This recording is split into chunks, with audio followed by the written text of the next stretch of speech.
What if I told you that the shampoo you lathered into your hair this morning contains a chemical bond so indestructible it will likely outlive you? Oh, it's a terrifying thought. Right. We tend to think of pollution as something outside, like smog over a highway or an oil spill in the ocean. But today, we're looking at the toxic microclimates we're actively building on our own bodies. It completely reframes how we view daily grooming, you know? We are inadvertently carrying this incredibly persistent chemical load every single day. Which is why we're pulling from a massive stack of research for you today. So welcome to the deep dive. Pull up a chair because you are the third person at this table today. We've got a lot to get through. We really do. We're crossing consumer safety cosmetic databases, Mhm. clinical medical geology reports, environmental science data on forever chemicals, and clinical trichology, which is the study of scalp health. Yeah, it's a really comprehensive look. Our mission today is to contrast the alarming, persistent dangers of these synthetic chemicals with the natural, ancient purifying power of clay, and ultimately to give you a roadmap to identify and avoid these harmful substances. So let's get right into the most permeable part of your head.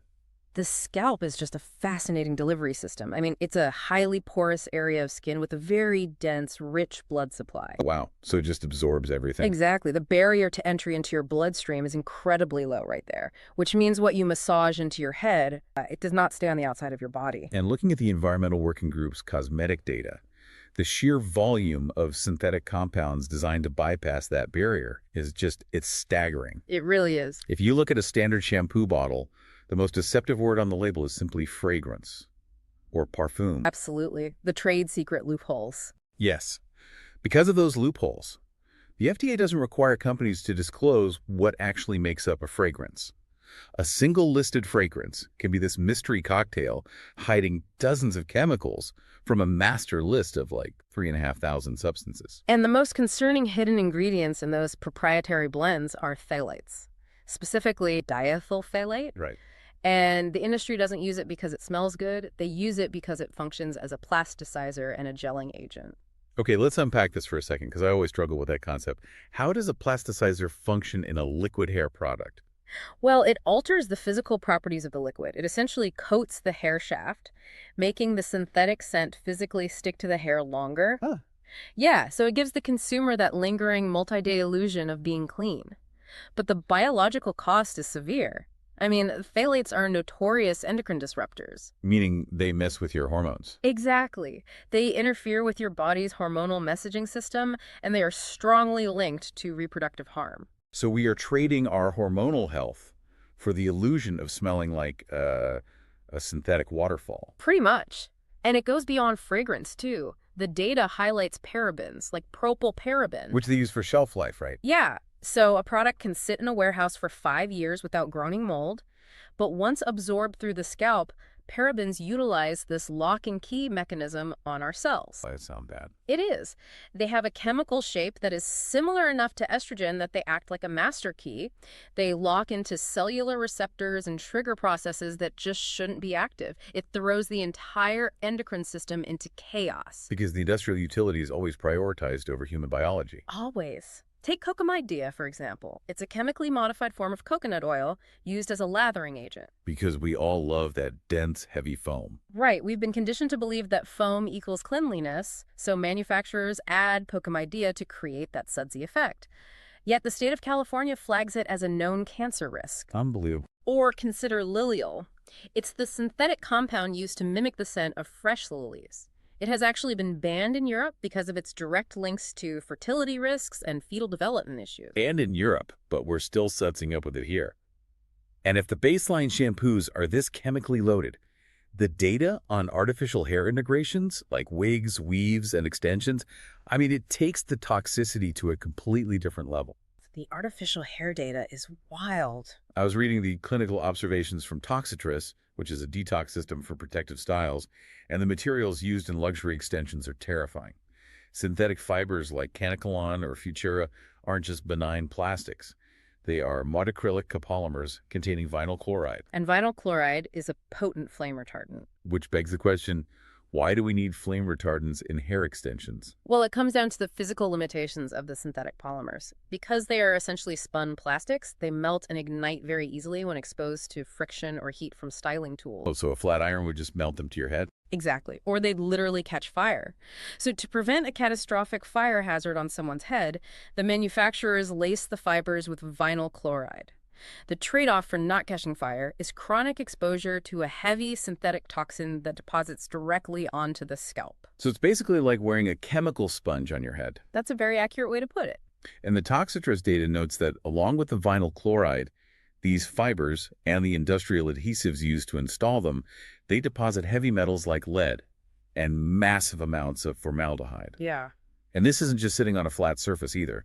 Milk and honey trichologists observed that these extensions create a literal microclimate on the scalp. Right, and that microclimate is the perfect storm for scalp degradation. Mm-hmm. When you install wefts, tracks, or tight braids, you are blocking natural airflow. So everything just gets trapped. Everything. The hair traps sweat, sebum from the sebaceous glands, dead skin cells, and bacteria feed on that trapped environment and secrete a protective matrix called a biofilm. It's essentially a microscopic bacterial fortress built right on top of the hair follicles. A fortress that traditional shampoos cannot penetrate. And your immune system recognizes this trapped bacterial load, plus the synthetic chemical runoff from the extensions, and it responds with chronic inflammation. Which leads to real problems. Severe problems. Over time, this severe follicle congestion leads to a musty odor, severe irritation, and traction alopecia. And the medical reports get even darker there. Because if that inflammation goes unchecked, it triggers centrifugal cicatricial alopecia, or CCCA. Right, the scarring hair loss. Exactly. That's not just hair thinning. The body's immune response gets so aggressive that it attacks its own hair follicles. It completely destroys them and replaces the healthy tissue with tough, permanent scar tissue. Once that scarring happens, the hair is gone forever. And if we connect this to the bigger picture, we have to look at the catalyst for all of this chemical runoff. When you apply heat to these synthetic integrations, whether from a flat iron, a blow dryer, or honestly just the sustained heat of a heavy workout, those monocrylic copolymers begin to physically degrade. So the heat actually breaks down the chemical structure of the fibers and the glues? Yes, turning those solid plastics into volatile compounds that leach right into that highly permeable vascularized scalp. We are engineering synthetic polymers to resist heat, which ultimately causes them to release toxins. That industrial pursuit of heat resistance feels dangerously close to the underlying chemistry of forever chemicals. It is the exact same paradigm of synthetic engineering, just taken to its absolute existential extreme. We are talking about PFAS, per, and polyfluoroalkyl substances. If the chemicals we've discussed so far are a daily biological annoyance, PFAS are a permanent global crisis. I am looking at the environmental science data here, and the sheer persistence of these compounds is terrifying. PFAS were invented in the 1930s to resist heat, oil, stains, grease, and water. Right, the miracle chemical. We know them best from Teflon frying pans, waterproof jackets, firefighting foam. But why are they so indestructible? Like, what is the mechanism? The entire crisis hinges on a single microscopic feature, the carbon-fluorine bond. Okay. Fluorine is a highly electronegative element, meaning it pulls electrons toward itself with immense force. When it bonds with carbon, they share those electrons so tightly that it creates an armor-plated molecule. It is one of the strongest bonds in organic chemistry. So PFAS are basically the ultimate unwelcome house guests who change the locks, eat all your food, and refuse to ever leave. Yes, that is exactly what they do. So when our liver enzymes, which are normally great at chopping up and filtering out natural toxins, try to process a PFAS molecule, they essentially just break their teeth on that carbon-fluorine armor. That is the mechanical reality. They do not break down in nature, and they do not break down in us, which leads to severe occupational hazards for the people working closely with these compounds. Right, like firefighters. Yeah, firefighters face massive exposure from the specific heavy-duty foams they use to smother chemical fires. But the source material highlights a completely unexpected group facing massive exposure too: professional ski wax technicians. I couldn't believe that when I read it. We associate skiing with pristine alpine air. How are ski technicians facing the highest total PFAS air concentrations of any reported occupational exposure? It comes back to heat and volatility. The glide wax used to coat the bottom of professional skis is heavily laden with PFAS to drastically reduce friction against the snow. It's applied as a solid block, but to get it to bind to the ski, technicians use hot irons to melt it. So heating the wax vaporizes the PFAS, turning a solid surface coating into an inhalable gas. An inhaled vapor crosses the lung-blood barrier almost instantly. The technicians are trapped in these unventilated waxing tents, just inhaling vaporized forever chemicals, but the problem doesn't stay in those tents. No, it spreads. The environmental data illustrates a terrifying cascade once these chemicals enter the ecosystem, drawing a critical distinction between bioaccumulation and biomagnification. Okay, let's break down that mechanism. Bioaccumulation happens inside a single organism, right? You drink contaminated water or absorb PFAS through your cosmetics, and because your body can't crack that carbon-fluorine bond, it stores the chemical in your liver and blood. And it stays there for an alarming amount of time. In humans, the half-life of some PFAS is over 8 years. Wait, really? Meaning if I completely isolate myself from all PFAS today, it will take 8 years for my liver to clear just half of the toxic load I'm currently carrying. Exactly. Which is an impossible scenario because we are constantly re-exposed. Now, take that individual bioaccumulation and apply it across an entire food web. That is biomagnification. The stacks. Right. A tiny organism absorbs a microscopic amount of PFAS from the water. A small fish eats hundreds of those organisms, compounding the dose. A larger fish eats dozens of the small fish. By the time you reach the top of the food chain, the concentration of the toxin has magnified exponentially. The marine data is staggering. The concentration of PFAS in marine biota can be 5,000 times greater than the water they swim in. And this creates what the environmental scientists describe as toxic delivery systems. The migratory birds? Yes. Migrating seabirds feed heavily on this contaminated marine life in industrialized southern waters.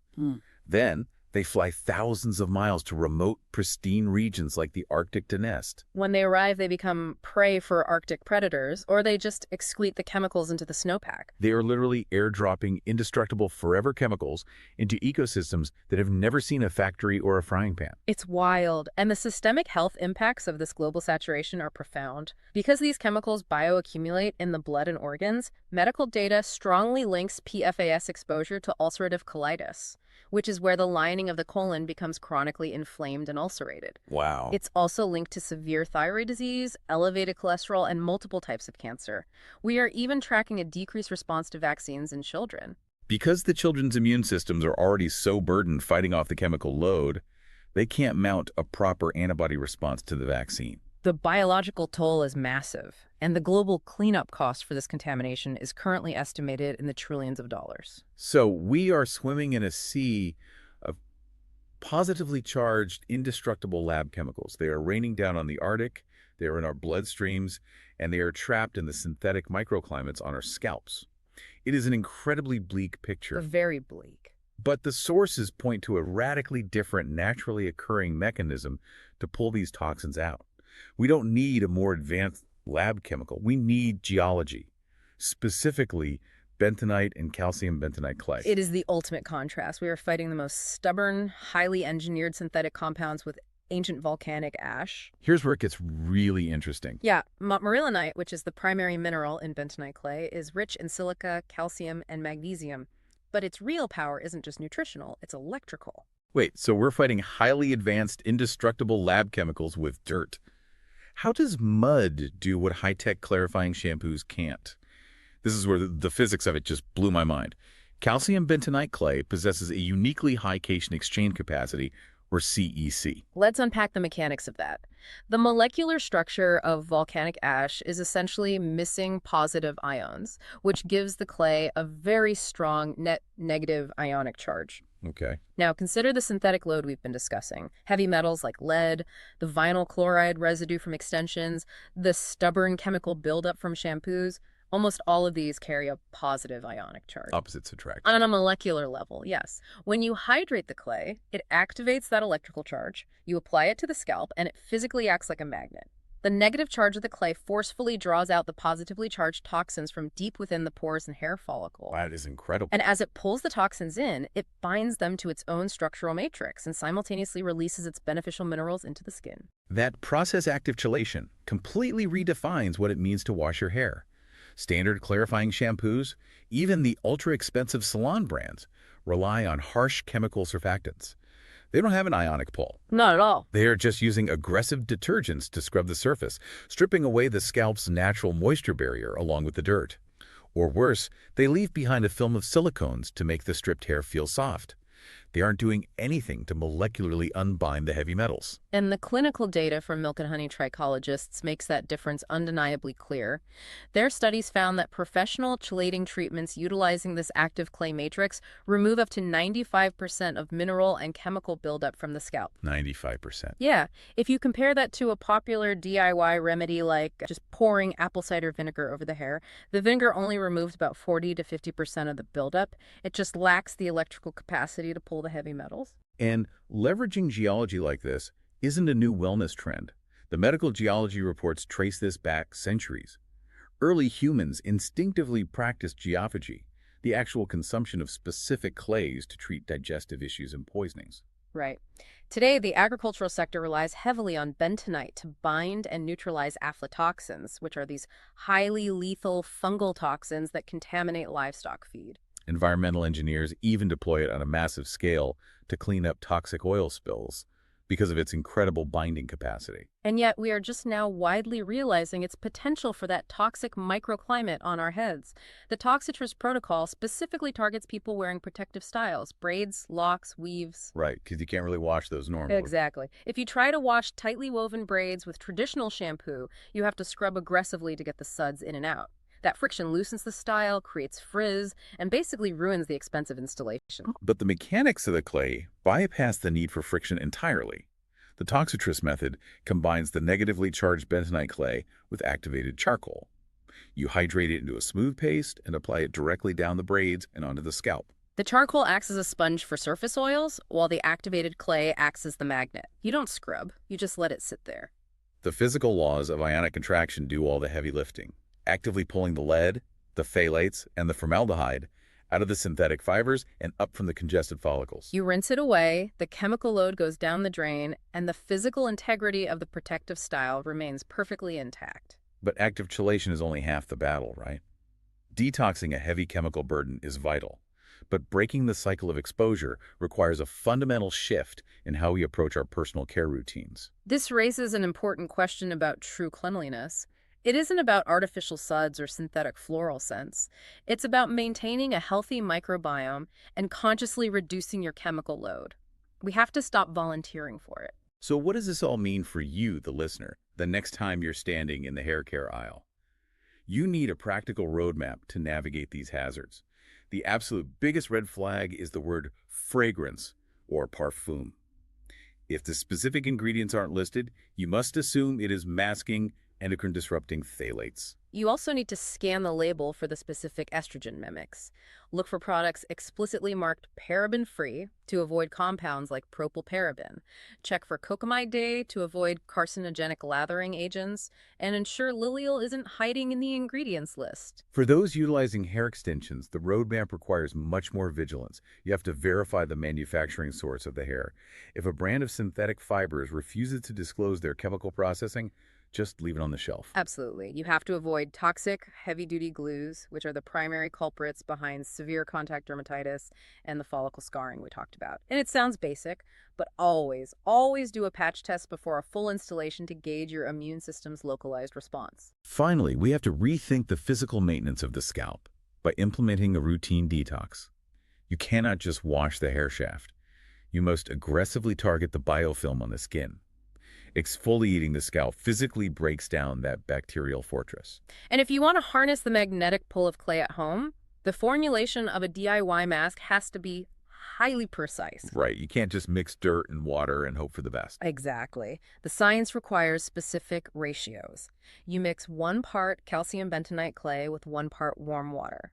The water must be warm to fully hydrate the mineral matrix and activate that negative electrical charge. But you cannot apply that directly to your head. You must add 1/2 part of apple cider vinegar. I was wondering about that. If the clay is doing all the heavy lifting with its ionic pull, why do we need the vinegar? It's a critical issue of pH balance. Bentonite clay is highly alkaline. Your scalp, however, maintains a delicate, slightly acidic environment known as the acid mantle. This acidic barrier is your body's natural defense against harmful bacteria and yeast. If you apply a highly alkaline clay directly to the scalp, you will blow out that natural defense barrier. The apple cider vinegar safely neutralizes the high alkalinity of the clay. So you get the electrical, magnetic, detoxifying power of the clay without destroying your biological acid mantle in the process.